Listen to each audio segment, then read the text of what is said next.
go live. And we should be live.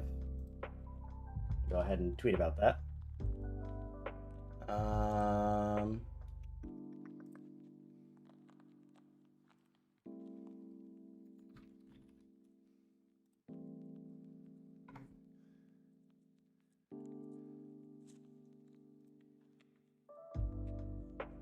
All right. Let's see how we're doing.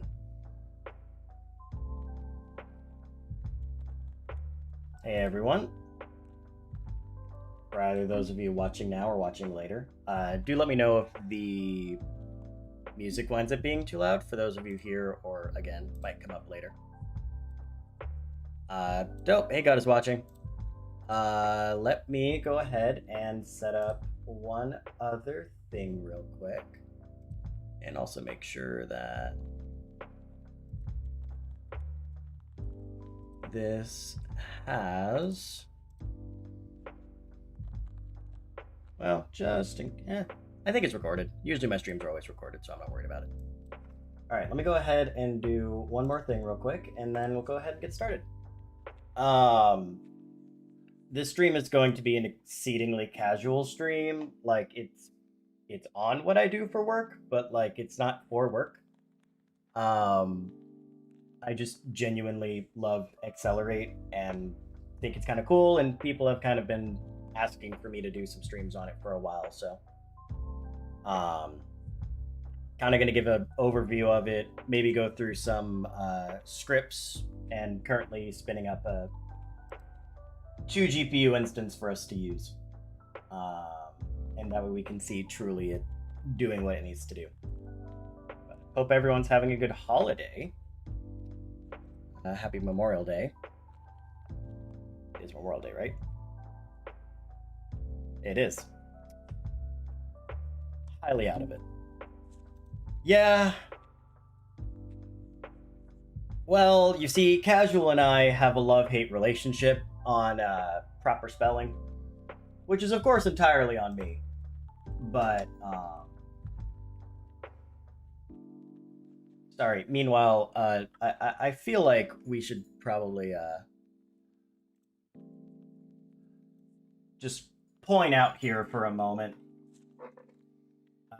Quick cat break. So I don't know if that's bird poop or just a like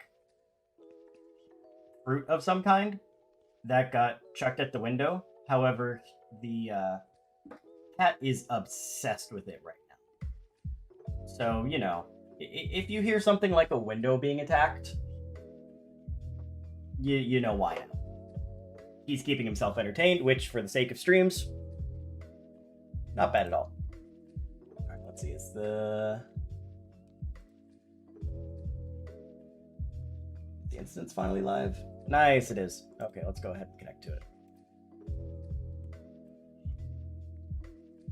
Hey, Hamill. Nice to see you in here. So let's see. You had, what is Accelerate? When to use it? Is it relevant for large language model fine tuning? Yes. To all of that. So, I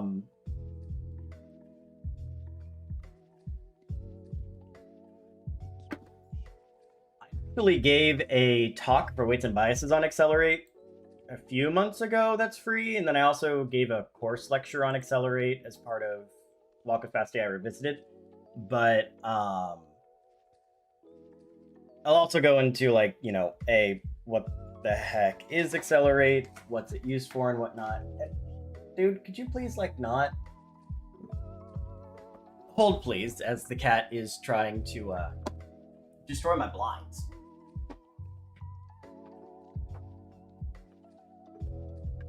There always has to be something with Max when it comes to streaming. So, I guess we could pull up the docs. That's a good place to get started. So if we look at the docs here, Accelerate as a whole is kind of like 3 libraries. I might actually genuinely pull up my talk because it's a good overview. But actually, yeah, I'm going to do that. Again, this is entirely impromptu. Just sort of deciding how I want to talk about this. How do I go to like my spaces? Presentation, accelerate. Not that. Well, actually, yeah, we could do that one. Sure. It's my course. We can do that.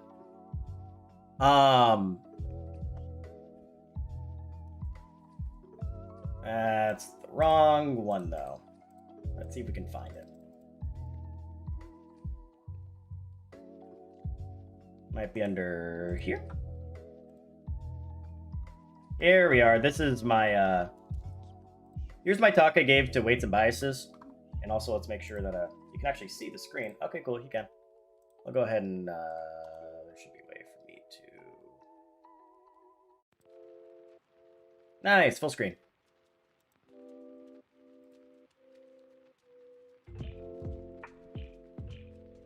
All right, let me go through your comments real quick, Camel. I saw that PEPT is integrated with Accelerate. I also see Accelerate more and more by default when I use transformers. The docs of Accelerate introduce it as distributed training, but I think it's much more. And is this a good description? Accelerate is a library that enables the same PyTorch code to be run across any distributed configuration by adding just 4 lines of code. In short, training and inference at scale made simple. Kind of. I know that sucks to say kind of. Originally, that's what Accelerate was. And then it's sort of grown to much more. I'm going to go through this presentation, probably skip over a few parts that I don't deem relevant to like, quick, let's do this. But essentially, this is what Accelerate is. So we have the library here. And I should also mildly keep OBS open to make sure you can see my mouse, which we mildly can. So it's a launching interface, which I'll go into more of what that is obviously during this, but basically like when you're doing distributed stuff, you can't just say Python run. That doesn't work. Depending on what you're doing, you need a special command to either enable all of your GPUs or all of your TPU cores. The training library, which of course is the like accelerate or accelerator and everything around that, which we'll go into in a bit. And then big model inference, which is the newer feature in it that got stuff like stable diffusion actually working on everyone's hard drives or hardware. We're doing great. I just got back from the gym, so my brain is like foggy as heck. That's why I wanted to do the stream, because I know everyone enjoys streams with me when I just have no plan and we're just gonna have fun. So let's talk about the launching interface real quick. Yeah, so like, you know, it says here, can't I just do Python run something? And the basic answer is no. Because Accelerate wraps around like Torch XLA, wraps around Torch distributed, it wraps around regular Python. It also wraps around deep speed in the same interface. But to start the Python script for all of these, there's like a million different ways to do it, right? So like Python script.py. If you're gonna do this, you have to write your own boilerplate to start up a spawned process for Torch distributed in order to use like 2 GPUs. And then there's the torch run command, which is generally what we use nowadays, which is torch run. I have one computer that has 2 GPUs run my script. And then there's even deep speed, which even if you don't use anything for deep speed or don't know what the hell deep speed is, you can just use it as a launching interface to say deep speed, 2 GPUs script. Yeah, let me go ahead and get you the link to the presentation here. There we go. So like there's 1.5 million ways for you to launch your scripts, and most people think that they can just do Python script.py, but again, like there's a bunch of boilerplate that needs to happen for Torch to say, hey, I can do you know, sorry, completely lost my train of thought there. You need to wrap around boilerplate in the Python script as well for Torch to really work with it, called distributed data parallelism. It's not really used for inference, which I can show like a neat thing that we are currently doing in beta right now. Also, for anyone interested in this, because as I'm sure you saw, I just linked to a Huggingface space. This presentation itself is actually a Quarto presentation that I then exported and saved to a space. There's easier integrations with Quarto now as well. Might do a casual stream on that at some point because Quarto's cool. But anyway, so back to this nonsense. So, tons of lag between question and answer. They must delay the stream by 30 seconds. What is a way for me to change that, actually? Hold, please. We're going to see if I can reduce that a bit. Stream settings. No, it's normal latency. So yeah, it's about 30 seconds of delay. So, so we showed all of the complicated crap, right? This is what accelerate does. In a single command, simply accelerate launch, name of your script. You can integrate with deep speed, fully sharded data parallelism, single GPU, multi-GPU, TPUs, and all of that. And for TPUs as well, you don't have to like make their special multi-processing function. Yeah, Hamill, I figured you'd be very interested in this. I have sneakily been hosting many presentations in spaces with Quarto for a few months now.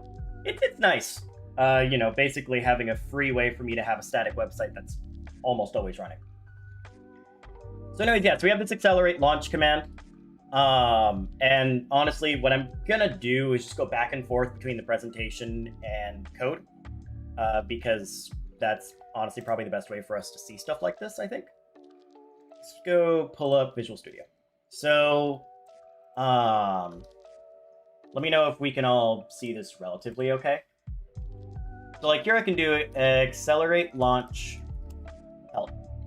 And after loading for a moment, you can see that there's like, 100 different parameters that you can pass in.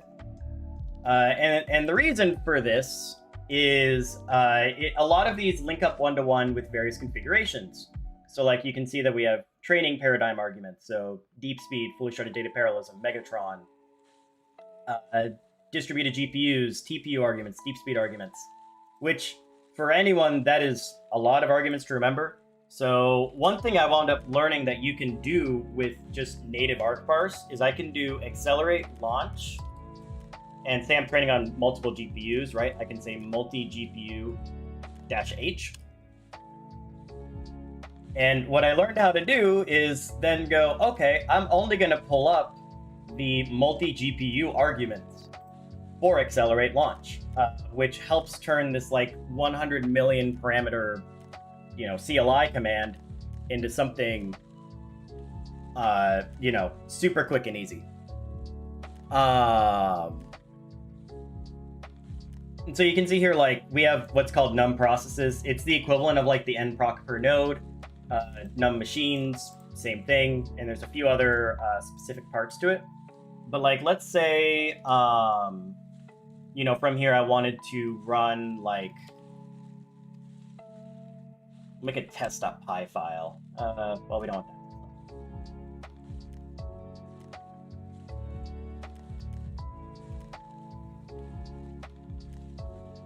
Let's say we're just gonna say like, print hello stream. Maybe. Do I not have... I don't have my keyboard shortcuts going. Oh, that's terrifying. No wonder why some things weren't quite making sense. There we go, that's better. Oh no, you're fine, Hamill. Like, again, this is a very casual stream. We're gonna go off the rails a lot, and it's great. I love it. Ask all the questions you possibly have. All right, so we have... Oh, how do I enable the music?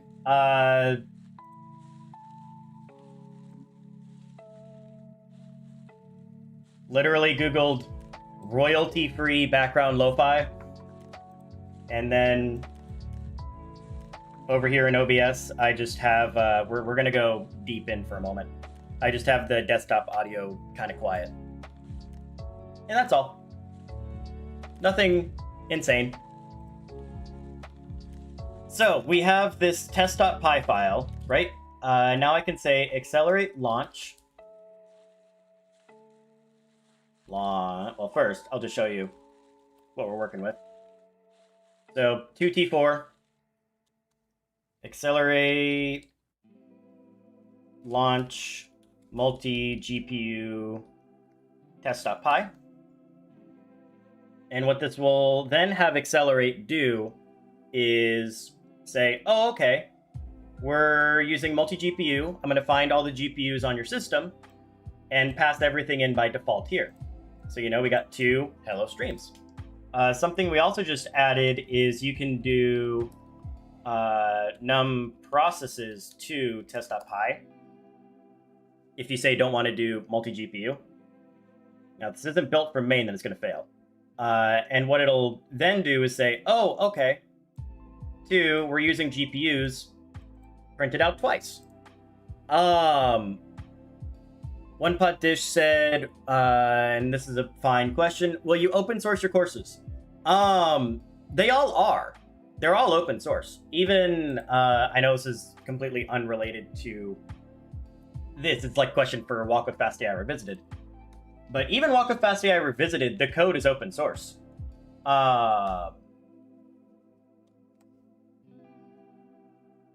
Yeah, like this is a public repo of all the notebooks from my latest course. I will always open source everything I do, even paid stuff, especially even like the new Python API course I'm writing. The conditional with the open source code, because it is basically a book,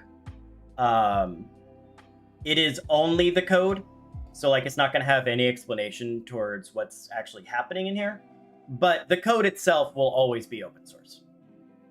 Because, I fully believe in it. I work at Huggingface for a reason. What command do I use to make the CLI more sane?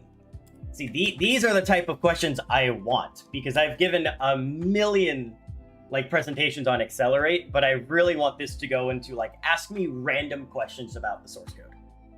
So let's go into how the heck do I do that? So if we go to commands here and launch, and I believe in here, yeah. So this was fun, because one interesting challenge that I do enjoy working at Huggingface is that we're not allowed to really add dependencies too often. It takes a lot for us to add a dependency to any library, because when you do, it's a risk.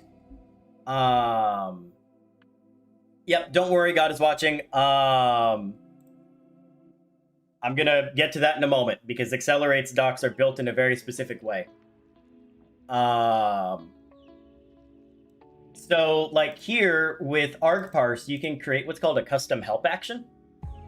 And essentially I can go through, look through all of the arguments itself, and as long as I group them together by something filtering, then I can use this call part of a help action and basically limit what's actually being shown. So because this looks through all the groups, I can show multi-GPU, also -- TPU, and it'll show for all of that. And then down here, I just say custom help option, and then each of the groups that I want are in a separate argument group. So I add it to that group, and then I can see, okay, based on this, they added, so the container is the argument group. That argument group's title was hardware selection arguments, so I'm going to go ahead and either suppress everything else that wasn't part of it, or add it in there. If you want to look through this code, Hamel, it's under accelerate commands launch.py. There's a lot of cool things you can do with argparse, and this was one where I wanted to be able to filter everything, so it took a few weeks of having fun with this. Can you demo the CLI stuff again? Yeah, all of this is standard lib. Everything in Accelerate is standard lib.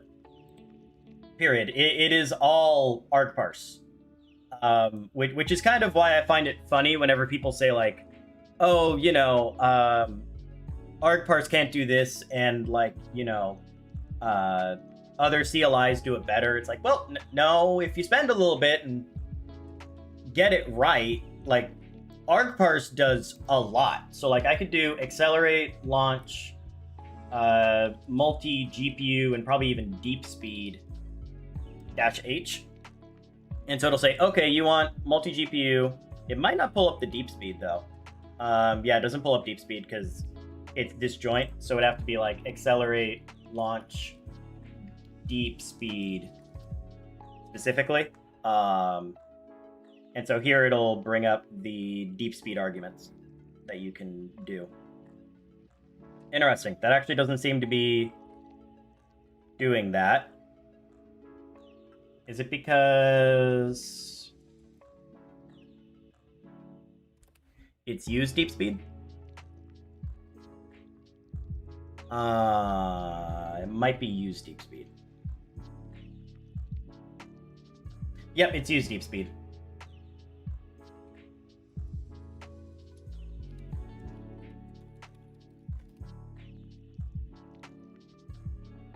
Yep, so here we have deep speed. Here we have the multi GPU, and it's all just right there for us. All right, so I'll answer Hamill's question for one more time because God is watching. Your question is great. Just it's a lot longer explanation. Have you thought about separating out CLI part into its own library you can use? No, it's all standard lib. There's no reason for me to add that abstraction. That's all of it's just in one file here. There's no need for that. That's far too complicated. And there's literally no reason because it's the entire backbone of the CLI is. How many lines of code is this? 76 to 21, like 60 lines of code that does the help, and that's all we're doing outside of it. So like, there's not really a need for it. All right, so God is watching. Let's go into your questions. Exactly. How do you use docs efficiently? A lot of the times I end up recreating the wheel, even though things exist in the libraries I'm using. It depends on the docs. Genuinely, because some docs, I am not going to say which ones for the sake of my own sanity, are very bad. Lots of docs are very bad.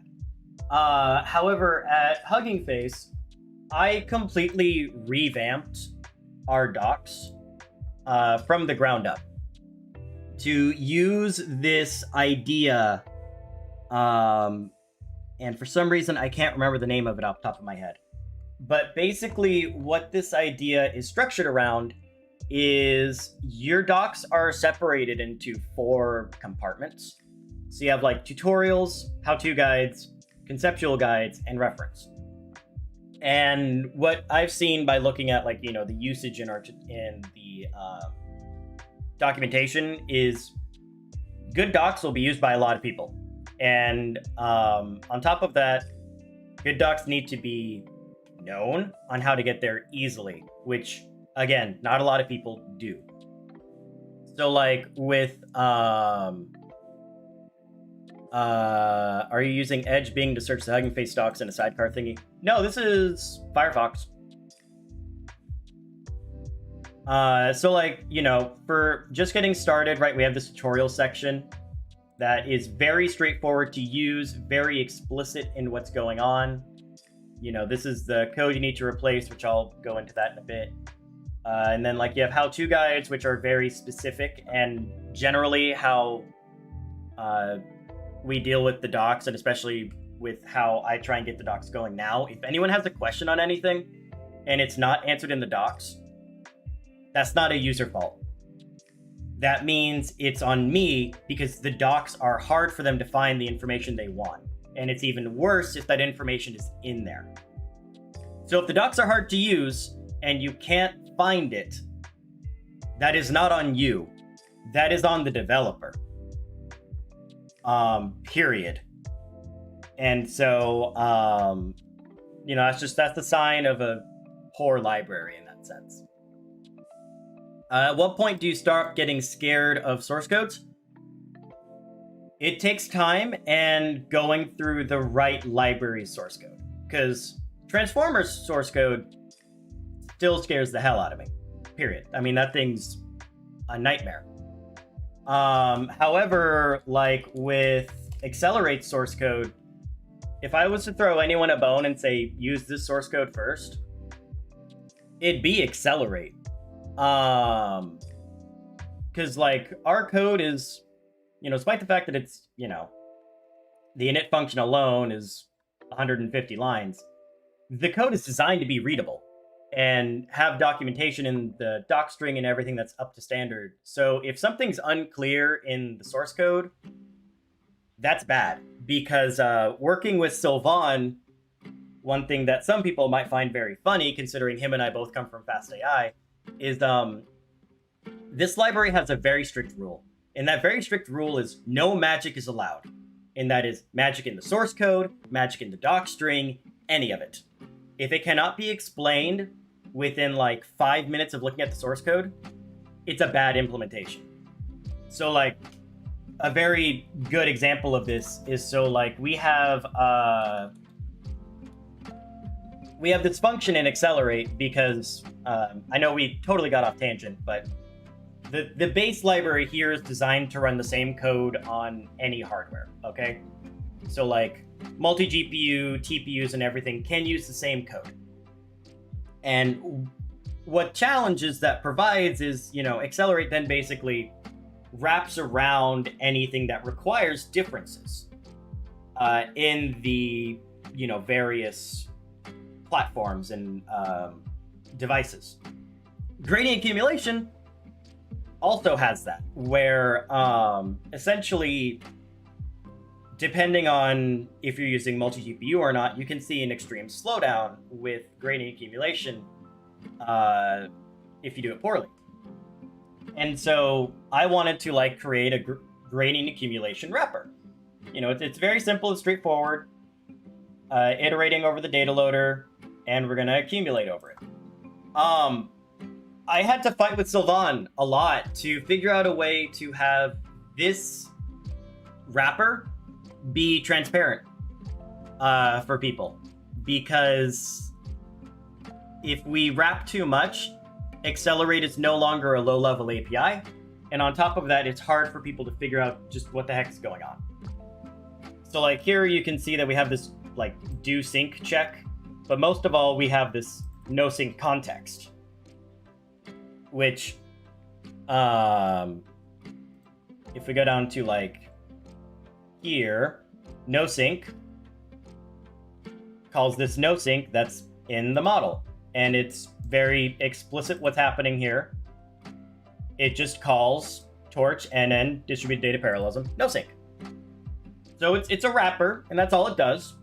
But we do it in such a way, this is actually a bug here because there should be the model that we're using. But it led to a challenge of like, how do I not use magic but still give people something to use? But like also, if you look at this code, we checked do sync. Do sync reads pretty straightforward for the most part. We have this weird gradient state that clearly states a check on if we're at the end of the data loader. Yep, can make my code clear. It's like there was a self do sync earlier, and a lot of it comes to naming conventions as well for making code readable for other people and make it easy for them to pick up on it. It's like in Accelerate and really anything in Huggingface, we try very hard to do that. So like here, I don't know what the hell a gradient state is, period. It's something that has to do with the state of the gradients, clearly. But it says something about if it's at the end of the data loader, set the gradient syncing. Okay, that makes sense. I know what that is. And if not, oh, hey, that looks like code that checks if we're supposed to do a step or not. So it's easier code to follow than some libraries would do, and that's the idea behind Accelerate too, because we want it to be sort of this base layer where if anyone's doing a project, they start with Accelerate, because same code is basically guaranteed to work on any compute you want. For example, Lucid Reigns, if you're familiar with his work, basically every library he does now and every paper implementation uses Accelerate. Like, I think we're up to 12 or 13 maybe, if not more, different repos that all use Accelerate, because And let's remember here, this is not a stream for work. This is a stream completely separate from work, for the record. He liked it more than PyTorch Lightning. So, you know, it's got its validity there. And if you can write a library that's easy to read and just wraps around the bare bones, people will use it because that's what people want. They want the freedom to not have to have like, oh, I have to use this trainer and wrap around my code in it. No, it's, you know, let's pull up the changing code examples here, which actually for this, we'll go ahead and go to, oh God, is it the example zoo? It might be under the example zoo, or it might be under start here.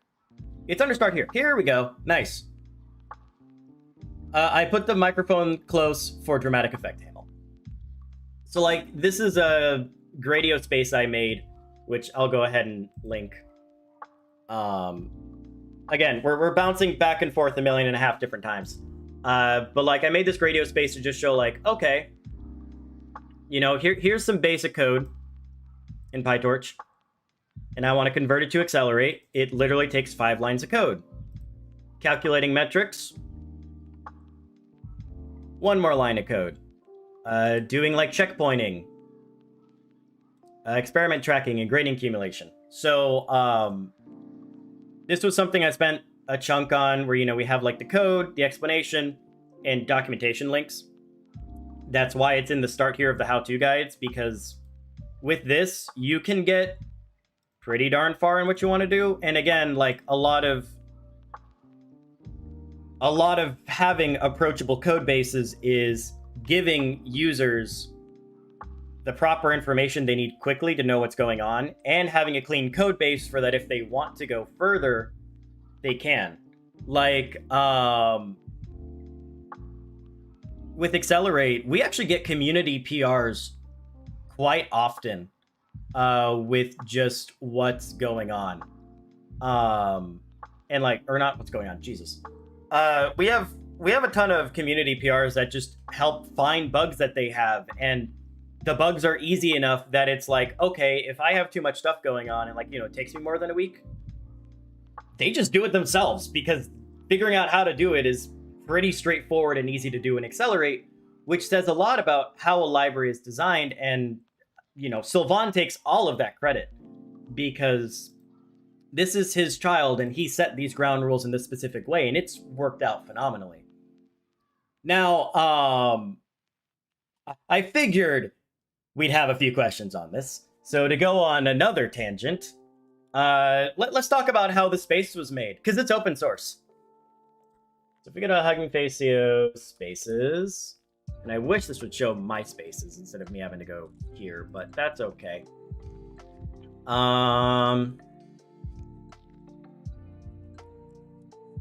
Here we go. Hey, Victor. No worries, it's going to be recorded, so it's fine. Wait, am I in? Okay, good. I'm in Eastern. I had a heart attack that I got the time zone wrong for a second. So here's the space, right, that does this whole diffing thing. Let's open up the files, because it's less magic than you think it is. And actually, I could probably open this here. This would probably be easier. What do I call this? Accelerate examples. Okay.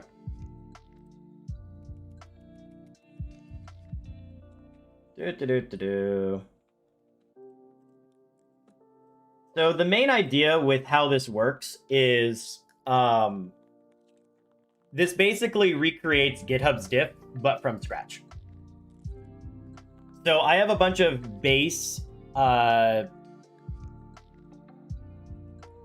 Yeah, Victor, you're insane. This is going to be recorded. There's no reason for you to be up at 5 a.m. on a day. Oh, yeah. Okay. Hamel, cool. But anyway, so like, I mean, it's very straightforward. So like, I have pre-formatted text, and it's just a code snippet. The basic version here, again, it's just a diff.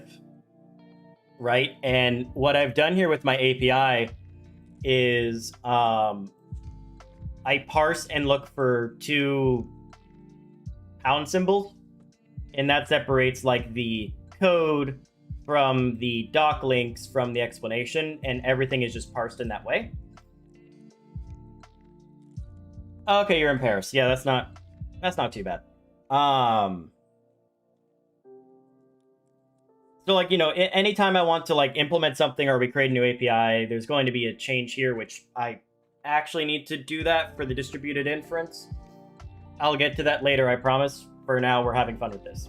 So each of these files is literally done the same way. And for like training configuration, they have their own thing. And then I just have a fairly bare bones like Gradio interface that just pulls all this up for me. Did I link to it? Yeah, I did. So like you can go through the source code and see it. I mean, this is excluding the soon-to-be stuff, 100 lines of code, not counting the code samples. And it creates what's essentially a GitHub diff, but with a nice API for it. So I was very happy that this wound up working, because I knew I wanted to create an interface of some form with this help, because currently how Accelerate is done is, so like we have the docs here with like how-to guides, and then we also have examples here that have like complete examples and like by feature with what everything is, with a whole bunch of code. And people were asking for like, I just want a quick way to know what the heck to do. So after like a lot of deliberating with Sylvan and Sorab, I wound up coming up with this, and like Sorab did most of the stuff for the launch configuration here, which is amazing. He's done a great job at that. And so it's wound up working very, very well at trying to lower the bar for it. Is there a way to test your docs? No, we don't test our docs. Hamel, you're going to be disappointed. Our docs are all MDX because we use Huggingface doc builder for all of our docs. So like it's all just an MDX file. Because Sylvan doesn't want Jupyter notebooks in GitHub, and I can't say I blame him, because there's no easy way to diff or PR review it. So they don't exist here. And so like, some things get outdated, but that's also, again, our job, and we're paid to make sure that it's aligned. So if it is, we can get, penalized for it in our reviews and whatnot. So it's not a do it and forget about it, because again, I do work on this library 8 hours a day, 5 hours a week, depending. Or 8 hours a day, 5 days a week. So, it's my job to make sure that this is all going good. MDX is that markdown on asteroids? Basically. On top of the fact that, like, so if you go to package reference here, for instance, or, well, we can go to package reference state. Sylvan also created doc builder, which is what we use for our docs.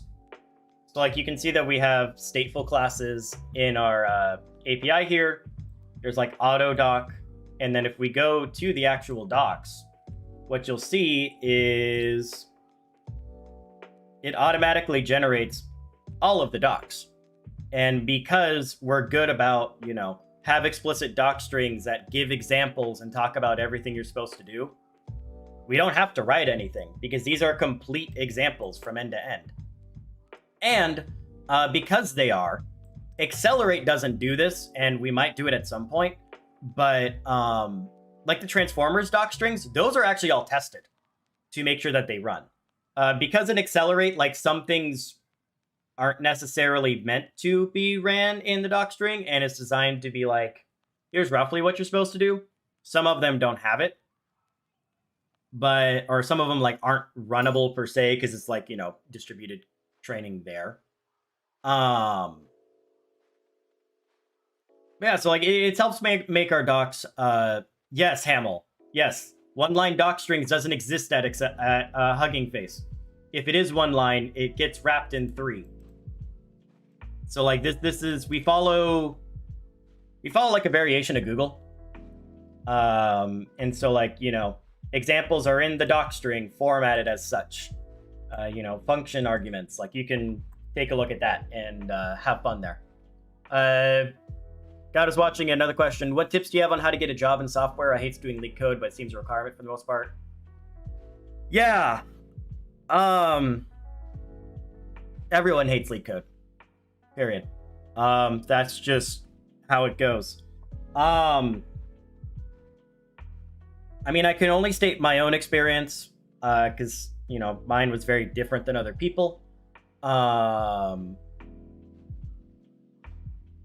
I just tried to do as many open source libraries as I could, write articles on everything I was doing, and the same script I give every time of make sure your code is visible, network, and whatnot. But the real answer is like there will be cases where you can avoid leak code, and it will be scary, and you just have to do it if you want that job. Yeah, as Hamill just said, I just don't interview anywhere with leak code, and that's.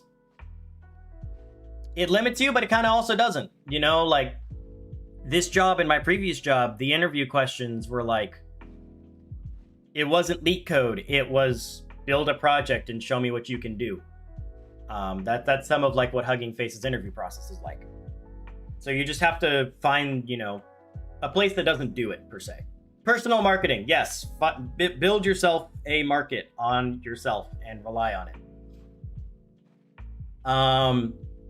When do you make sure those example docs are well formatted? Always. So another thing that we do is we have like a PyPy project, and like I can show the makefile. We use black and rough to make sure that things are clean, as well as isort and flake 8. But the next thing you'll see is over here. Where are you at? We also use Doc Builder, because Doc Builder will format example strings and check to make sure if like imports are good and things are formatted. Like we use black, which is the uncompromisable code formatter. Rough is a super quick way to do flake 8 instead. It's a lot faster, a lot smaller overhead, and is genuinely phenomenal library. And then, yeah, Doc Builder has its own way to check our doc strings.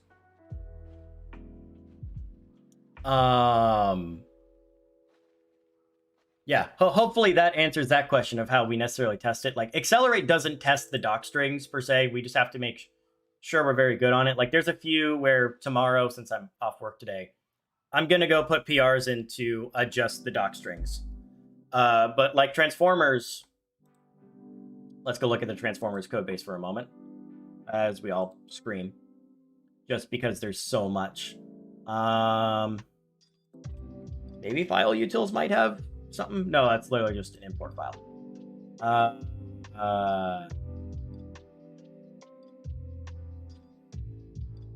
Let's try going into Trainer and see if we have examples.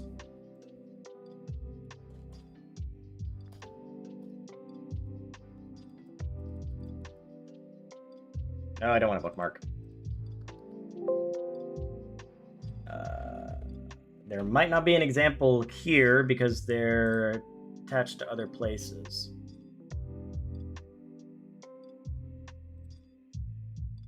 Literally, this code base is so big that it's fun for me to find just where things are. File utils is imports. But once I get there, I'll show you...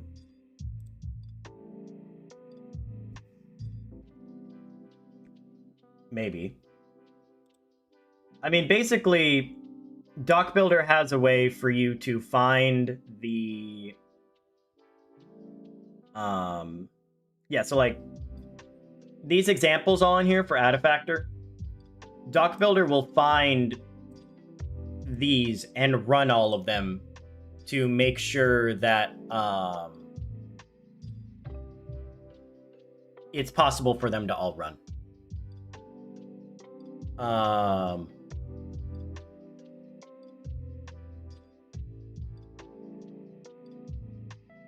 Yeah, I don't think anyone is at the level of just see his name and get him a job. I mean, you know, I'd interacted with Sylvan through Accelerate or through Fast AI and whatnot, and I still had to go through the full interview process.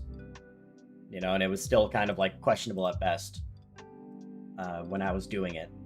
So it's well, part of it is networking. Like networking is half the battle. The other half the battle is you still have to be able to pass the interview, whatever that might end up being. So,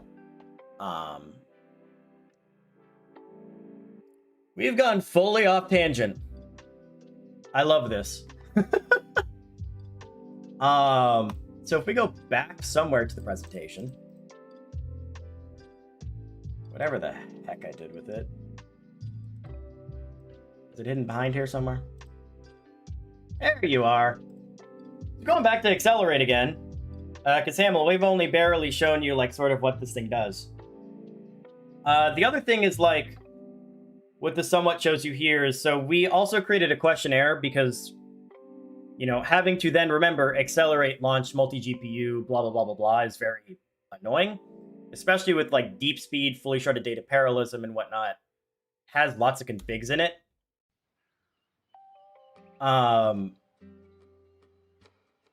You are terrible for my ADHD, Hamill. Which also on the ADHD, someone asked a question about that. I think it was God, and God is watching. Hold please. I need to go back and find this. I love streaming. I love streaming so much. I know you have ADHD. How do you manage to read code or docs and not lose focus? I don't a whole lot. I just run it. I run it and then go back through the docs and like Control F and find what I need quickly, if possible, to make it work. To answer that one. Now the action figures, you mean my statues?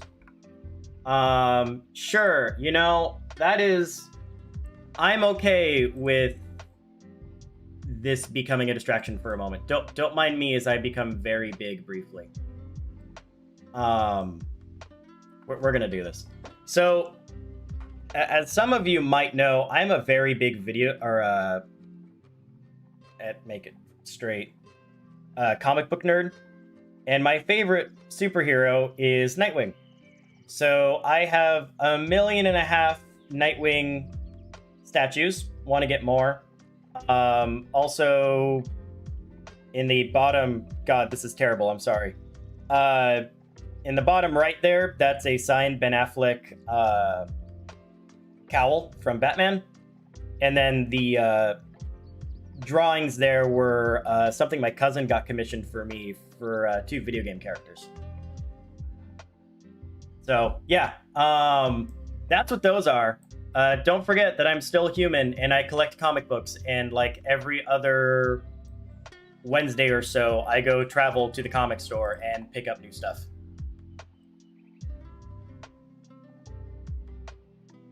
Yes, Nightwing was the first Robin. Absolutely love him to death. Jason Todd is cool. Damian Wayne's a little shit. Pardon my French. And then Tim Drake's just kind of dope. Nightwing's my favorite probably because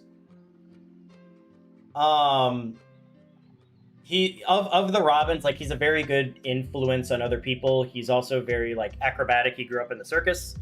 And I always found that just so cool. And genuinely, like, he's someone who tried to like separate from someone's shadow and go do his own thing, because he was the first Robin under Batman, and that was the first time someone left him, so he had to go figure out how to make a name for himself and completely disassociate from it. God is watching. Do I ever get into manga? I just finished a 3-week re-binge of Full Metal Alchemist, and I'm currently watching Demon Slayer. That should hopefully tell you yes. How do you manage seeds when you need to get them set on device specific? I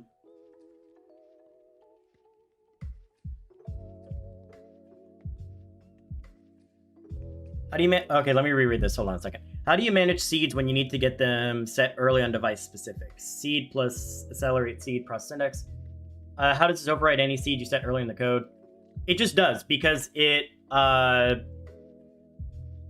here, I can show you that. That's actually a really good question to ask. If we go to the utilities, and then I want to say it's under random. So like set seed device specific, you can see that it then just overrides whatever seed is currently set. And so like, it'll set random, NumPy, Torch, CUDA, XPU, and XM. So if you set device specific, it just changes that seed that it gets set. So ideally you should do set seed with accelerate in the very beginning. Y'all are terrible for trying to just completely get me off track, but I love you all for it. God, let me make sure I haven't missed anything else.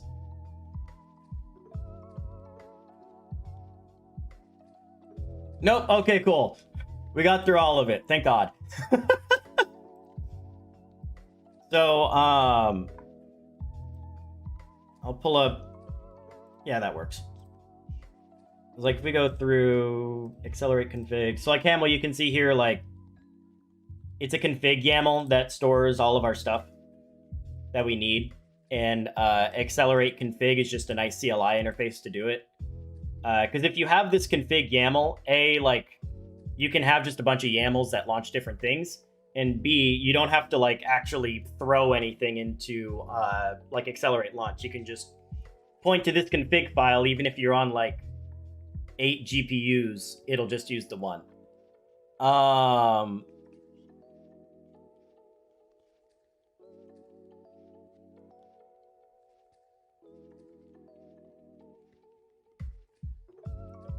Yeah, the YAML is much easier to work with than a .cfg. Like, CFGs are just annoying. Here we just parse the YAML. And like, I want to say we have, test configs in here as well. Yeah, like here, 1 GPU, and like if you want to get super crazy with it, like this, we always make sure you know what everything else is doing. Like you can use these YAMLs to set your deep speed stuff, so you don't have to remember that. You can use it to set your fully sharded data parallelism stuff, and it makes it nice and easy for us to work with things. So generally, we advertise you do the config. Any tutorial says run accelerate config first. However, there are times and places where it's easier to just pass in the CLI command. So it took convincing to get there, but we wound up getting there to where you don't even need to pass the config. I mean, is it?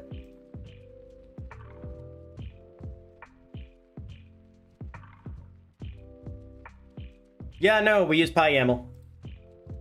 I couldn't remember if we actually use a lib for that, which, of course, we probably do, but...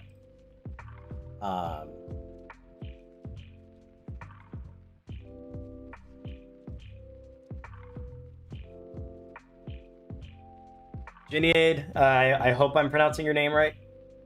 Yeah, when is the software engineering course coming? That's a great question.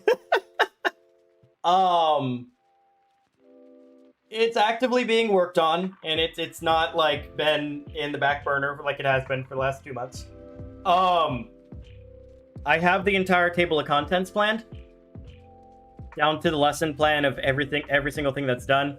I've sent it off to a few people. Hamel's seen it, and a few other folks have, and they've all said it's pretty good.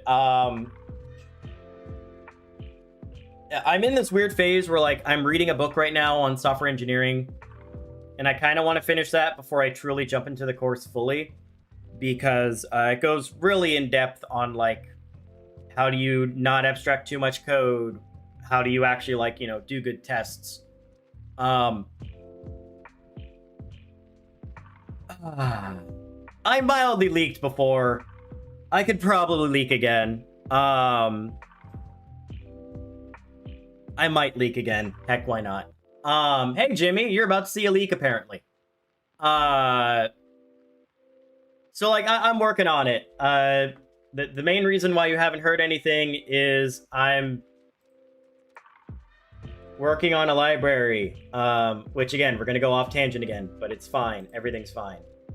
Called NB Quarto, and I'll just open up a test, and that should be able to show you right away just what the heck is going on. It's rewriting NBDev from scratch without any magic. And it's going to be the base for the documentation documentation, aka the course presentation. Between it and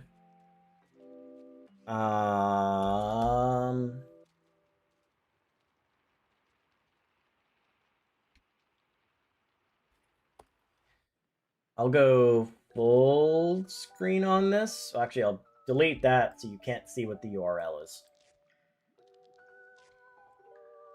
That way it's not too much of a leak. Yeah, I like a very clean desktop. So like this is something I'm working on thanks to Hamel, Wasim, the folks at Quarto, and the folks at Shiny Live all getting together at JupiterCon and realizing, hey, we can do a thing. So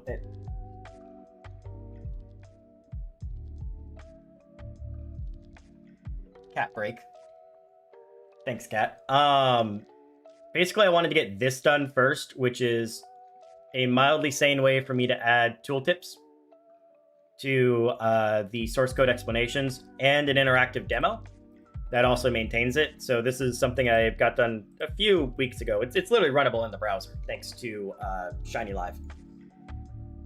But to answer your question of when is that thing going to be published,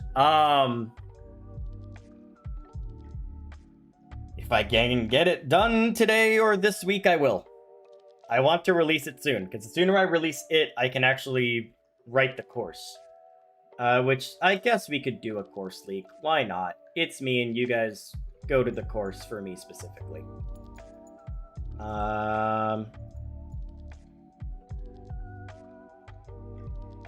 Yeah, so like here's basically what the course is going to be. You know, the first lesson is going to be literally like, what the heck is an API? And sort of Python basics. So like, you know, what is Accelerate? What is FastAI? What is Transformers? And what does it try and do? And then, you know, from there we go through like imports, classes, inheritance, documentation, well, no, not 2 full lectures. 1 full lecture on documentation alone, abstraction, clean code, testing, metrics, refactoring, debugging. You know, so I have like all of the table of contents done. Hamel, I see you trying to distract me. I just need to actually build the thing. The thing in the margin is interesting. Shiny Live. Oh, it's not. The thing in the margin is not Shiny Live. If I can pull it up again.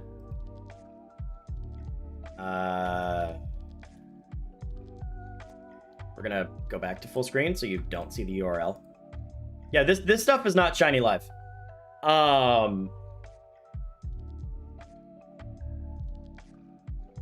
This is just Quarto.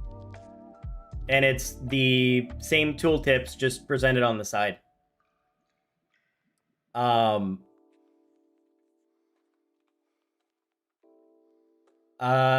did I eat today?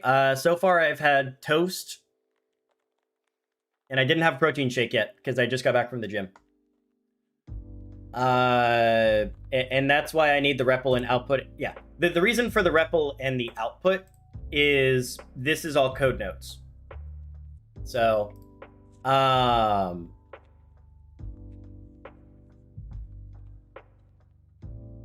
yeah, Juniad, where do you go to be the first to hear about it? If you're in the Walk with FastAI Discord server, which thank you for buying my course, first of all, I talk about it in there. Especially keep an eye on there lately because I'm going to do streams on course material as I build it. I'm aiming for pre-orders to go live when I've written roughly 4 of the halfway through the course. That's what I did for Walk with Fast AI. That's sort of my plan for that. And the laugh is also going to be like 30 minutes out of sync, and it's fine. Yeah, and it'll be in the Discord server and big announcements, Twitter, and on LinkedIn. What is Thing in the Margin? How did you animate it?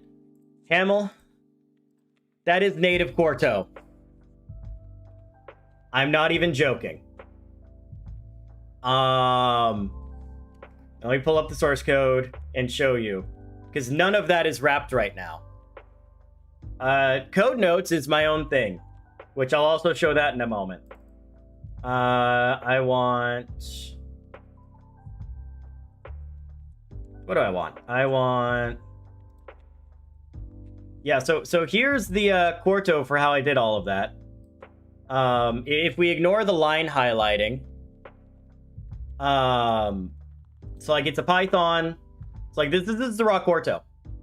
So it's panel tab set, Python, an injected script that does the underlining and tooltips because wanted to do that.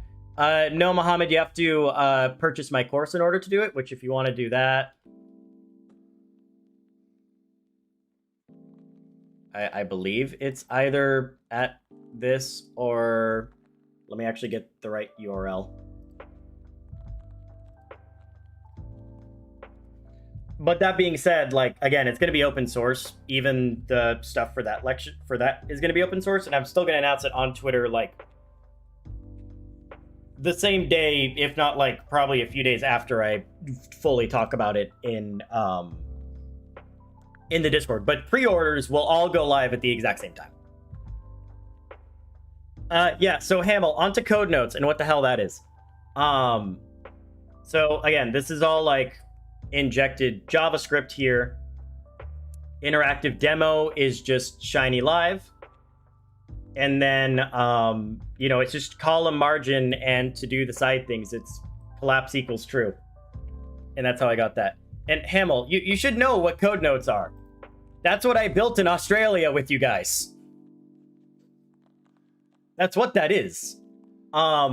This is just Code Notes V2.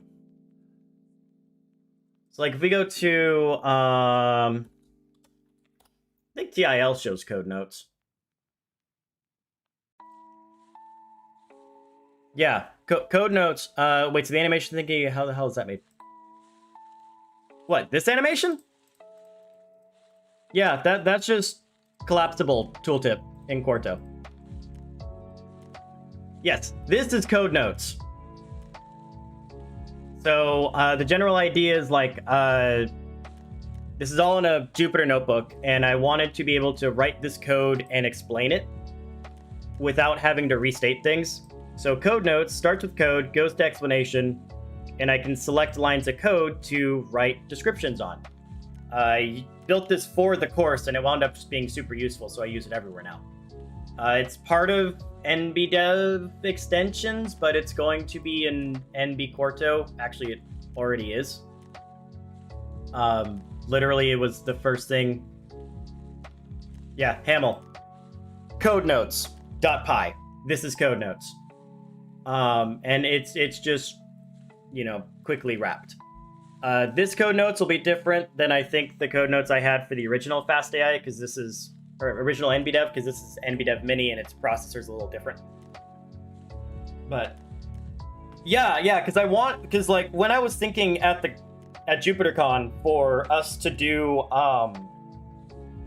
you know, the sort of interactive code idea with Shiny Live, and honestly, I don't care if you guys see the URL, but I wanted these explanations to be there, and I wanted a way for you to know they were tooltips, because clean. But B, I wanted a demo and a way for you to still have the, like, code notes. So it's just whatever source code was highlighted, and you can just click to select it, and you can see it. How do you work on so many things? A year ago, I would say was all that I did in my free time. I keep very strict work hours. Um, it's I don't ever work more than 8 hours in a day. If I do, like, I balance it out with like taking a few hours off, like on a Friday or something. And the other part for me is this isn't work. Like, yeah, I'm releasing a paid course for all of this, but it's a paid course simply because I have loans I want to pay off. It's I've talked with you about this, Hamel.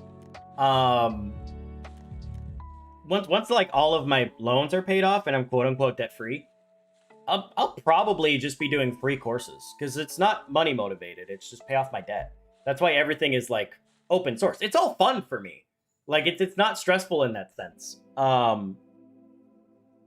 And so that's part of how like I just work on so many things, but also lately I've been putting a focus more on literally mental health. And so like I limit this to the weekdays pretty much. I don't, or the weekends. I don't do this during the weekday. I go to the gym first thing in the morning, get my full 8 hours of sleep, and also still like, I bike ride every day in nature. I go do things on the weekend, which I used to not before until I moved. And so, it's the tier list for me is mental health, then work, then enjoy life, then everything else that are my side projects currently, which is why like it's taken me a lot of time to write this course and really start it, but it's just because I prioritize different things now. Which is good. Like, I understand you guys really want this course, but like also I enjoy sanity. And I know you guys enjoy sanity, because if I don't have sanity from like a just usable perspective, then nothing I make turns out as good as I want it. Yeah, sure. It's call out collapse tooltips. Literally pulled straight from the Quarto docs, Hamel. But also there's...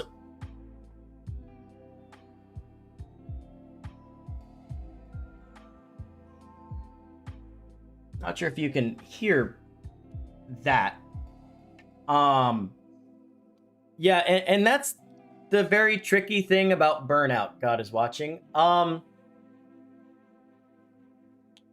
Recovering after burnout just leads to more burnout. You have to stop the burnout, which sort of came to a head when I was writing the last course, Walk from Past AI. And the hard thing you have to answer is just like, that's fine. That means the echo canceling is good. It takes a lot of understanding and toying with how much energy you have, how much mental fortitude you have, and what you truly want to do. And then you just have to find the balance for it. And, sometimes that will be like, right now I want to go do this thing, but I'm trying really hard to focus on this other thing. I must not do both of them at the same time because I will hit burnout. Because just recovering and then going back to burnout immediately, I did Shush. Get out of the room. Go on, get out. Get out. If you're just gonna scream, get out. I fought burnout for a while. I even did an article on burnout and ADHD specifically because I have both types. So it's hyper-focused and hyper-attentive at you guys distracting the heck out of me, but also I could sit there and pump out a course in 4 weeks. It'll kill me, but I can do it. Because the real thing is, like, I know you see, like,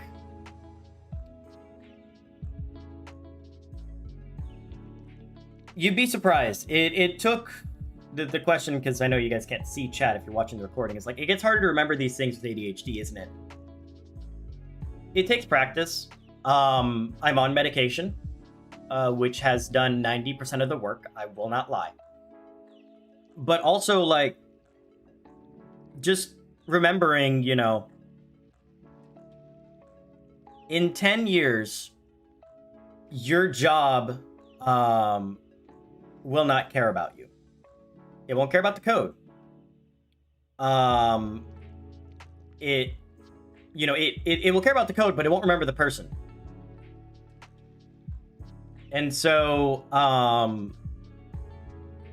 remember that when you're working, and when you realize that, don't make work your life, because if you make work your life, and if you're doing school, that's very different, because school, you're just trying to graduate, do as good as you can, and get through it. Your health comes first, more than anything else, period. Yeah, your job doesn't care about you now, and it will never care about you. However, LZ, it is not a superpower. It's not. Like, period. I can do cool things, slightly better than other people, because I have ADHD tendencies, and, I think about things differently.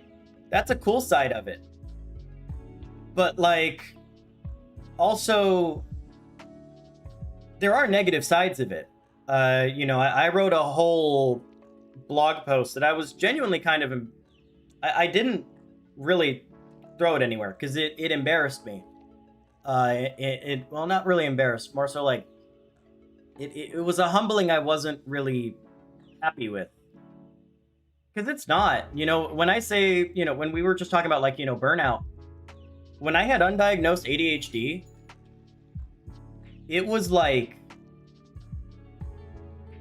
people think I was doing so many things, because I was doing school, work, learning fast AI, and also teaching a course. But, like, no human is capable of it. I mean, it's not a disrespect thing. It's just, like, sorry, I know, I don't want to sound like I'm lecturing, because again, you're the father, I'm 25. Just, I would rather call it a tool. Because it is. ADHD is a tool that you can learn with help. You will probably require help to use it well and execute it well. That I think is an okay narrative I'm better with.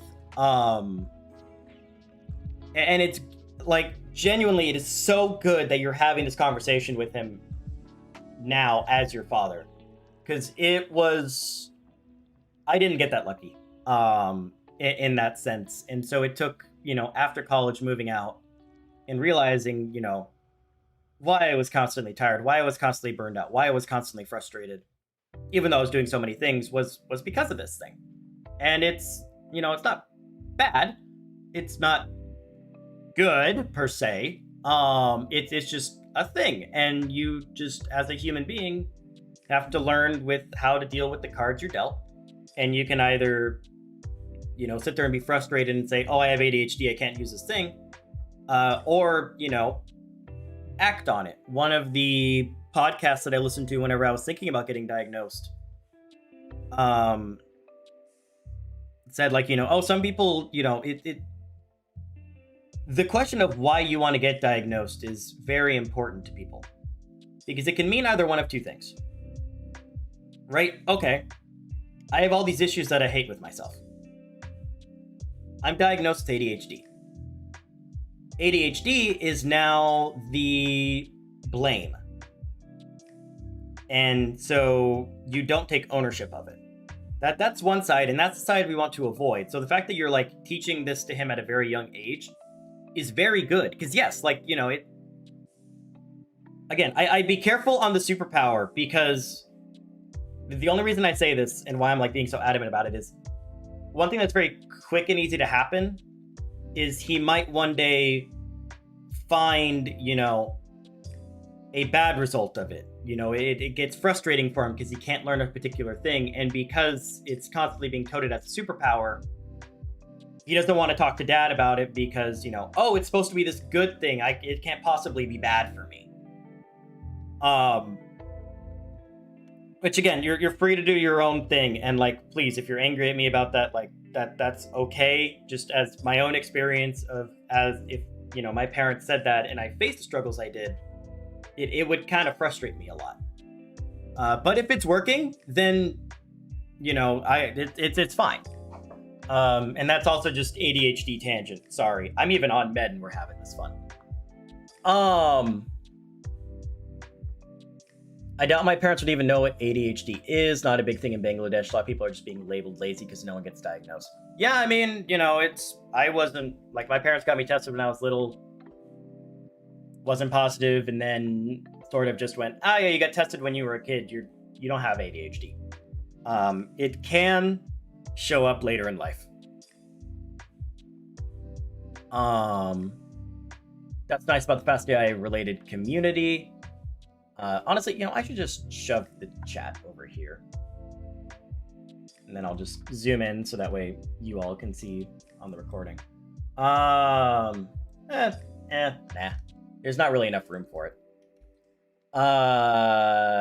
That's nice about the Fast AI related community. People are generally very supportive. If you feel burned out and need help, there are people that are help for this. I mean, yeah, and like the other side of it too is I think it's even more than the Fast AI community. My generation and the previous generation are working very hard to break the stigma of, we don't talk about depression. We don't talk about ADHD. We don't talk about autism. You're autistic. You don't hang with us, or you're the special kid and, we don't interact with you as much. Our generation's trying really hard to break that, which tech is also a notoriously younger age field for the most part. And so as, more young people get into tech that are neurodivergent in some way, we're trying very hard to change that. And some people might say, like, also the people that are against, the normalizing of neurodivergence, oh, you don't have ADHD, you're just lazy, or you don't have ADHD, you're undiagnosed. How can you say that you have ADHD? In case this gets Screamcat, I don't care. We don't care. Say you have ADHD. Or say you might think you have ADHD. Preferably don't say you do unless you get diagnosed. Because, like, to us, or at least to me specifically, and how I view it, it's like, okay, let's take two branches, right? You say you have ADHD, but it's undiagnosed. Cool, I know you won't be able to get meds, because that requires the whole nonsense. But if you think you have a lot of traits that fit it, there are a million different methods you can try that do work for helping mitigate ADHD mannerisms. And so you can try them, and if they work, what's the harm? There is no harm in helping yourself due to trying other techniques that other people have done to help in similar situations. So say you might have ADHD. That opens up a new community for you to go and just learn about how these people think, how they act. And, I wouldn't necessarily go to Reddit, because the ADHD Reddit there is just cesspool of self-pity, which again goes back to the don't use it as an excuse, use it as don't use ADHD as an excuse, own it.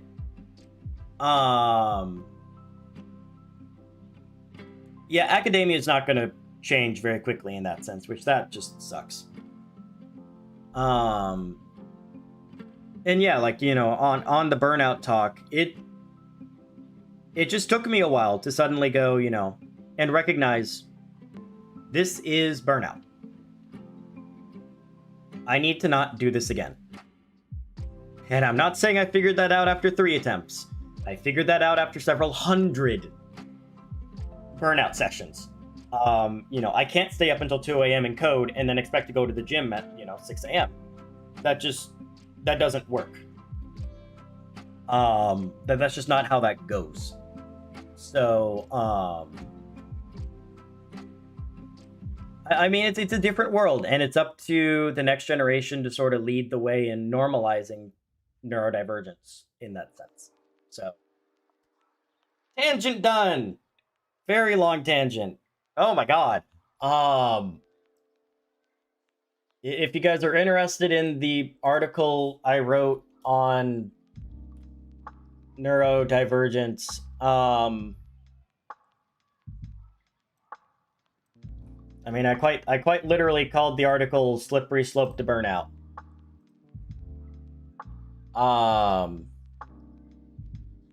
And again, you're not really gonna find that on Twitter or anything. It's kind of private-ish, but I still published it, so take that as it will. Which sort of goes back to God is watching. How do I find so much time for this stuff? I'm like a little dog. If an idea interests me, then I just go do it. And it also helps that work happens to benefit anytime I have a crazy idea. So for the most part, as long as I get my work done that I need to, I can go explore it.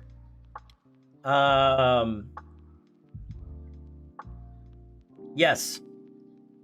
Becoming the master of your own ego really frees a lot of pressure, because ego only soothes yourself, and it's a very short-lived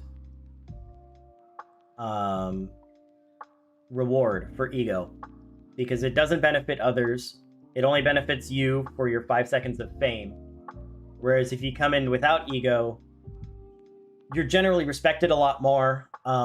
People don't halt you too much for your faults. And I mean, overall, it's just, it's a nicer way to live. Everyone should be happy and friendly to each other. I know that's not how the world works, but that's not an excuse for me not to do it. Yes, Hamill, it's a Fast Pages site. There's still many Fast Pages sites. I'm only now converting my blog into full Quarto, and I still have to bring over all of the notebooks if I decide I truly want to.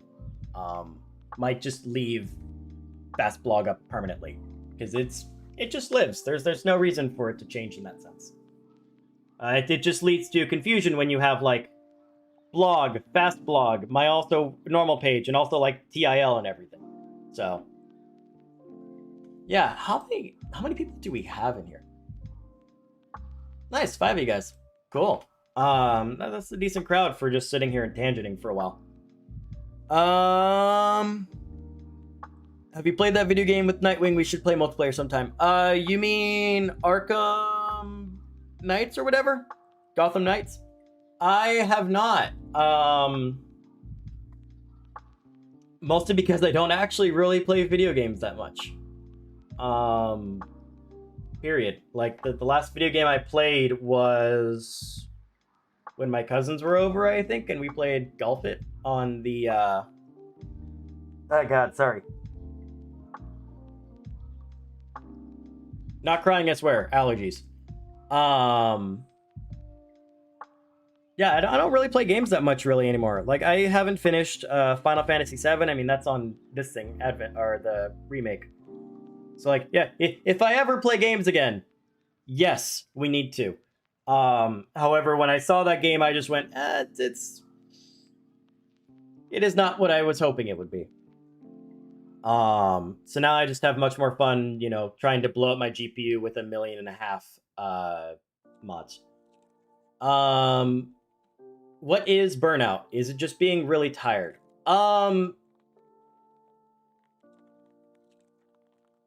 That's a very good question.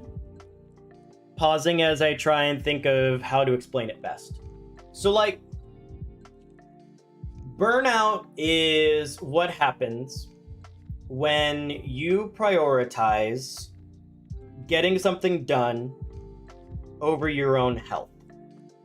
And it happens for an extended period of time. And what winds up happening is, because you sacrifice your health, once you finish this project, or you might not even get to the point of finishing it, because you've overworked yourself. You're sitting there working like 14 hours a day because you're so excited about this project, or you need to get it done, or something is happening where you need to put in more effort than what legally you have to. Say like an 8-hour workday. You take it home and you're thinking about it. What then happens is your body still needs nutrients, mentally and physically. and you're not giving it to them. And so what winds up happening is you go through this depressive state where you lose motivation in coding. You don't like what you even just did. You don't want to, get out of bed in the morning. It is depression. But it's very, the blog I mentioned talks about a slippery slope, because it's burnout's not a thing where, like, I can say, oh, I worked like 80 hours last week and now I'm super tired. I'm gonna sleep for 2 days because it's the weekend and I'm fine. Burnout's time scale is more of like, I'm burnt out because I just did a really heavy sprint and I worked way more than I should have. It takes like a few weeks, and depending on how bad the burnout is, a few months to recover from it. Because it's not like you can just take a break. You still have to work and you still have to do things. So you don't truly get a break. You can have PTO, but depending on the country you live in, PTO might not mean the PTO that's needed for mental health situations. A lot of times that also, coincides with needing to talk to a therapist because the depression is so bad. And it's a cycle, because where it gets really bad is like, okay, you worked really hard one time, you took 2 weeks off for burnout, and you're fine, per se. But you didn't like change any of the habits to prevent burnout again. So you sprint for another month, and oh shoot, you hit burnout again. But you just used 2 weeks of PTO. So you can't do that. So you have to recover in a weekend. And then it happens again, and again, and again, and your recovery time is getting smaller and smaller and smaller. And the stress on your body is exponentially rising, and it hits a critical breaking point. And that critical breaking point is burnout. Extreme burnout. And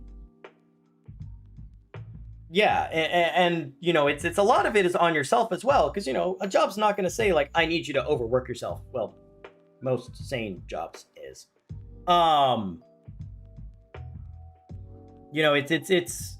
It's up to you to take care of your mental health, and understanding like, oh, I'm not just tired.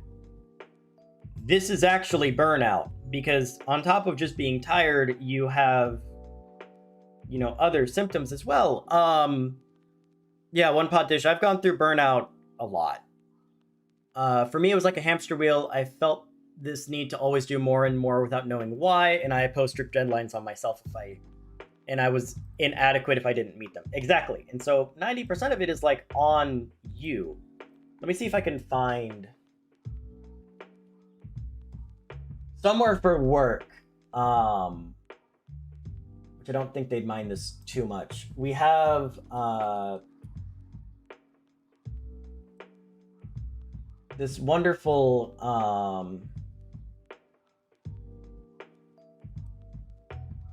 basically chart that measures burnout by various scales. Hold please while I find it.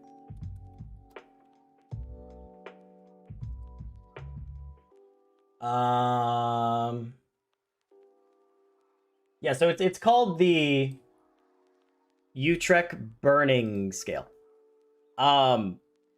The only solution to burnout is stopping. The only solution there is to when you hit burnout is completely stopping. Because if you don't give yourself a full, complete break, burnout never goes away. Now, that could also mean like, say I'm a human being and my full-time job, let's say for America's sake, I'm working like 10-hour days. And I come home and like, I want to play video games and I don't take care of my health. I'm not going to the gym or anything like that. And I'm just exhausted from work. And that's all you can do. That's going to feed the cycle.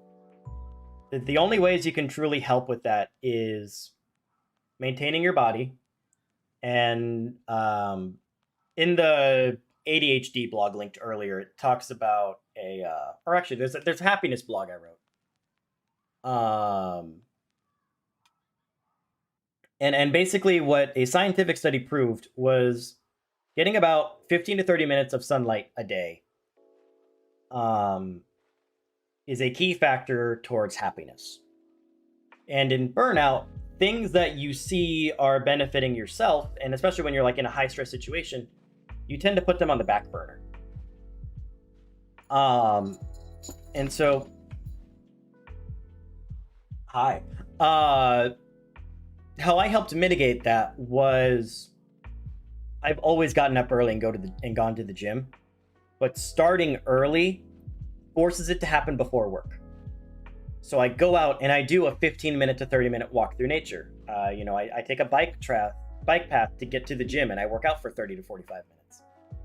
These two things combined have proven to help with mental health. And so, if you're not in a situation where, you can tell work, I need to stop, or I need to, take a break. Being active how you can, even at the start of your day, and seeing a therapist are two very valid options that you can do. And it's okay. I've done therapy a lot. I did therapy multiple times in college. And so there's, hopefully I won't get in trouble for work about this, but it is a copy of a scale, so it should be fine. There's a scale that we have at work, basically. And so there's 4 sections to it, essentially. Wrong. I work in AI. I stopped paying attention to the news. The argument is you can't stop because a lot of things are happening in AI. We'll miss out a lot if we take a break for a month, and that's your job. FOMO is a key factor for burnout. If tech exists, and it is truly going to revolutionize what we do, it will exist 3 months down the road. Period. And on top of this, state of the art does not always mean state of the practicality as well. A new model does not revolutionize everything. And everyone comes up with a new model every day. So how I combated that specifically is I took at it as, okay, this thing's interesting. I'm going to keep an eye on it for a few months. It's just, I see it, keep it in the back burner, and that's all I pay attention to it. If it still exists 3 months down the road and people are doing it, I might go learn it. I'm aware of everything, but I solely focus on what I need to do. Period. And it's a way for me to not have a constant feeling of FOMO, to not get stressed about, oh my God, I missed this paper that came out last week. God is Watching said it best. You don't need to know everything happening every single day. Social media doesn't exist on my phone. Blue Sky exists because Blue Sky is very different, but Twitter I have to go through a browser to get to. It doesn't exist. Facebook doesn't exist. None of it exists. Reddit exists for me to just get my news. It's again, this idea of, but don't you want to get in early and launch a ChatGPT plugin powered AI startup which creates value? No, I don't want to do that because it's all noise. It is all so much noise. It's and the difference is, finding a community. So all of you here are part of my community. If I tweet about something, it generally means, hey, pay attention to this, even if it's not necessarily, Huggingface related. I rely on the Huggingface community and, the Fast AI community to, keep an eye on what's state of the art, what's kind of neat looking, what's a generally good idea. Beyond that, though, I don't really pay attention to it. If there's a new, deep speed or something, of course, I do it because that's my job. But precisely, God is Watching, you can't create value if you're burned out and getting sick.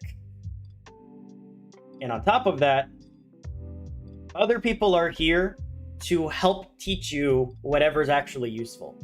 You don't have to be the first person.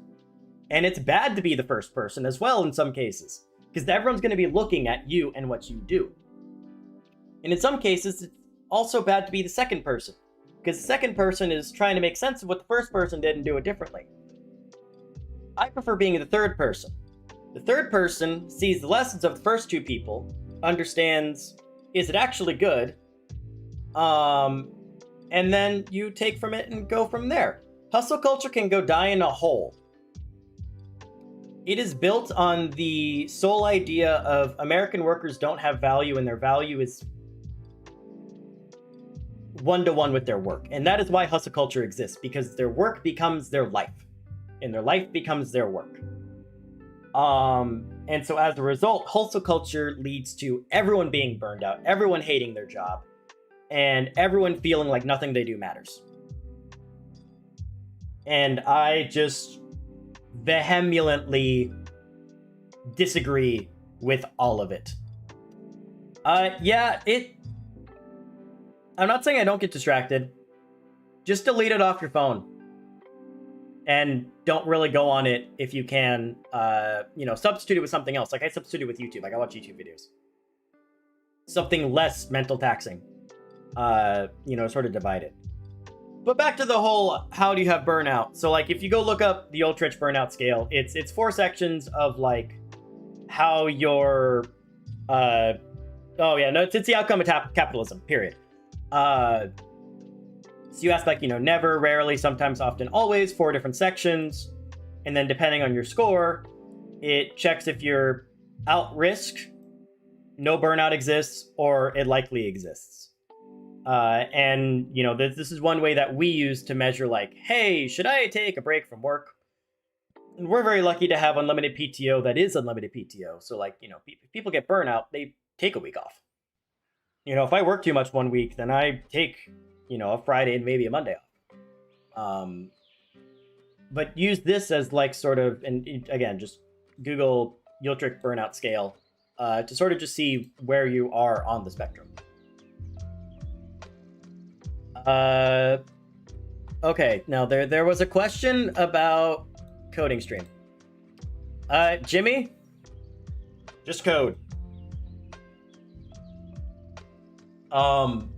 Literally, just if you want to start a coding stream, just start. Tweet about it, Twitch about it. Like right now we have 5 of us here. I mean, there were streams where like, I was talking to one person, or even nobody, and it was still fun. So just decide, I want to go talk about this thing today, or I want to go code this thing. It's going to break. Things are going to go bad, and that's what people want to see. That's why I say like, my streams I do are very unplanned. I say like, I tweet generally like, oh, we're going to talk about Accelerate. But we're probably going to break something. Or in this case, we're going to go on a tangent for an hour on capitalism, burnout, and ADHD. I do not know of the tactical tornado, but the balance of hard work versus burnout is... I think the balance for me is you can put in hard work. But if that hard work is sacrificing things that matter, then that's burnout. And by things that matter, I mean generally related to your health. One of my friends and coworkers, I'm very blessed to have like met her in my life, and one thing she hounds me on is when I'm like teetering on the edge of burnout, she asks me, what am I doing? Oh, I'm resting. Okay. Are you passive resting or active resting? What that means is passive resting, basically, she might yell at me later for getting this wrong, but it's kind of like this idea of, oh, okay, yeah, I'm not working. I'm walking away from the computer, but I'm still actively thinking about, work. I'm still actively thinking about what I'm trying to do. I'm still thinking about it, and it's soiling my mind. Versus active rest of, okay, yeah, no, I'm shutting off my brain. I am binging a show, I'm going for a walk, I'm going to the gym, I'm doing something that fully divulges my attention from whatever I'm doing from work.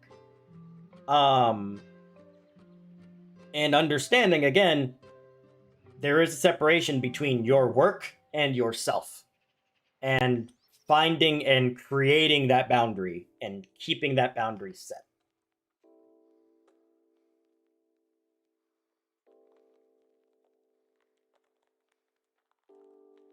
Also, it helps to don't compare yourself to the collective intelligence of the internet. Yes, literally. The only person you can ever compare yourself to is yourself.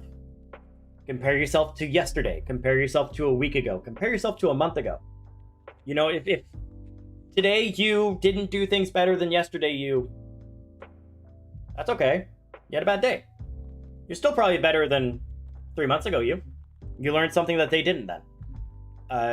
Everyone else has, very different ideas and opinions on Twitter, but like, you're learning a new thing or you're doing this new thing. They've been doing it probably for ages. And they might not be, taking the steps you are to preserve your own health.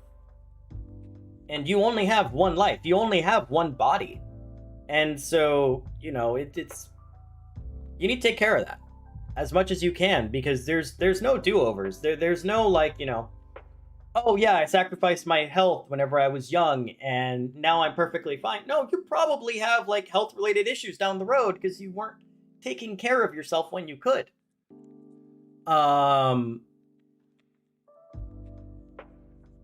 Yeah, like it's also just, getting over your ego and this idea of like, I don't have to be the first person to do everything.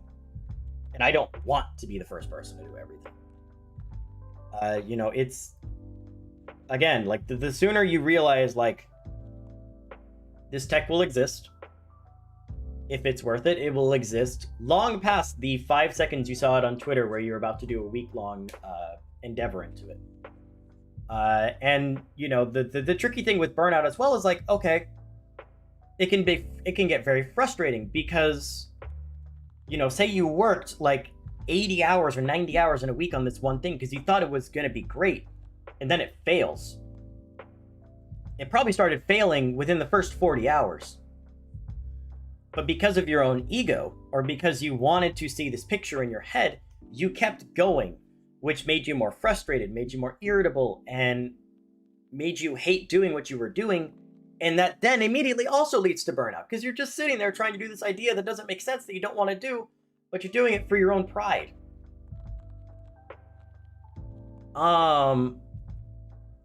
Yeah, like it's no one was born a genius, everyone's good at their own things.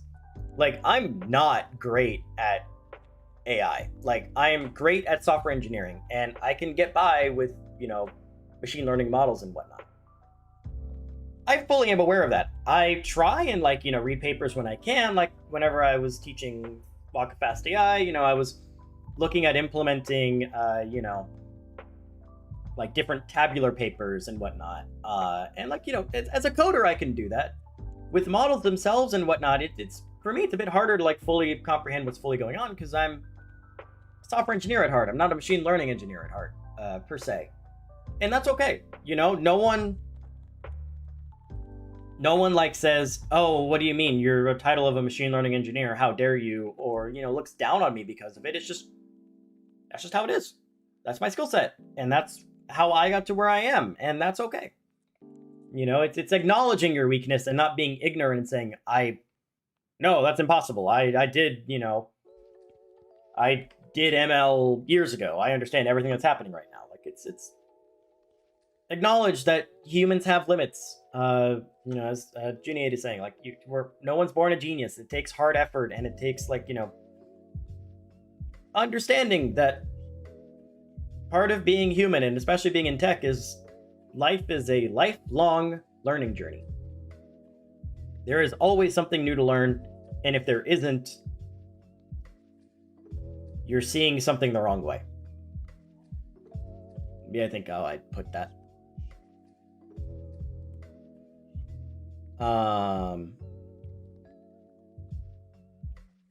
Let's see. Did we have any other coding questions that I hadn't answered yet? No. Cool. Okay. Um, I mean, I think. Well, I'll show you something new that we're working on in Accelerate. Let's go with that. I'll show you the new thing that we're working on currently, so you guys can have fun with that.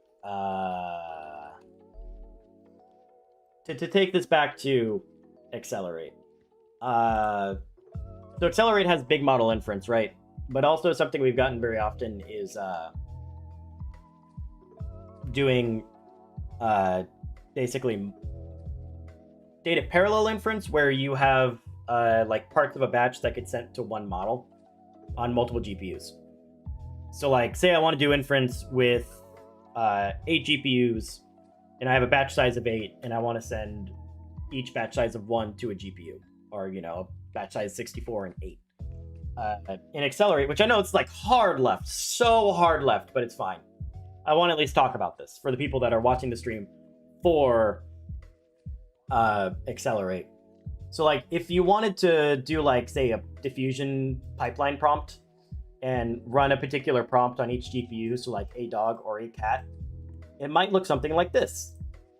This chunk of code does the like what Accelerate launch wraps around. And then I think we have an Accelerate part of the course. I've also done numerous talks. I'll try and tweet out the weights and biases talk on Accelerate. But so like, you know, you'd have to do this weird like torch distributed get rank prompt and then send that in to get what you want. So basically, if you want to do distributed inference. So now we just wrote a quick one-liner that just says split between everything, whatever I pass in, and it does the job for you. It's small, but I personally think it's a very cool aspect of the library, because I haven't seen anyone do this before for distributed inference, where you just say, yeah, okay, send whatever you take in. We'll divvy it up to everything how we want. That's sort of just an insight into what new we have going on, which I'll link into there. That way, at least talk mildly about what we're doing at work. Which I know that probably is the absolute best explanation towards what's going on, and definitely drew you in. But no, I genuinely find it very cool, and it was a it's a problem you don't think about. I think. Does Huggingface have tutorials using? Yeah. So let's see if I can find this. Zach viewer. As you now all get to see my documentation sprint. Yeah, so this, while I was talking about diffusion, in reality, this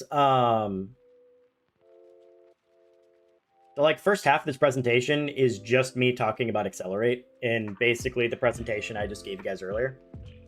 So it's a video way for you to learn about what Accelerate is. Otherwise, Walk with Fast AI, I did a lesson on Accelerate. Still debating on if I want to make those lessons public or not. I'm very grateful that work lets me do that. And then I know I'm going to talk about Accelerate in the API course I'm writing. So there's a few options there for you.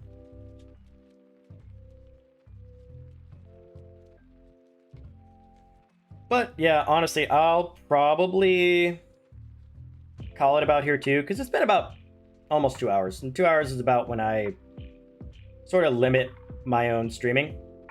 So if there are any other questions, like find me on Twitter, at me, DM me, whatever.